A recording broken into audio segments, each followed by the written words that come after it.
Tani unë e kuptoj këtë dhe jam plotësisht dakord për shumë arsye.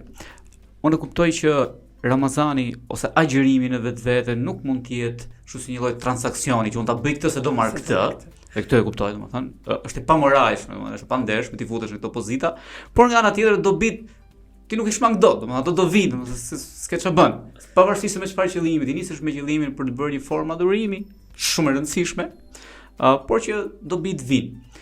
Tani, unë e kam mendu, dhe sidomos këtë vit kam mendu shumë e kam vëdhi status Facebook, e kam pa unë personalisht Ramazanin dhe muajin e agjërimit, domethënë agjërimin në vetvete, Ramazanin në tërësi, si muaj, siç e bëti ju shpjegimin, si një çast ose si një thojza platformë, po them kështu tani, që njeriu të ripërcaktojë edhe një herë marrëdhëniet. Në kuptim marrëdhënie me veten, marrëdhëniet sigurisht marrëdhënie me Zotin, marrëdhëniet me të tjerët, dhe për mua shumë e rëndësishme dhe marrëdhëniet me mjedisin ku jeton.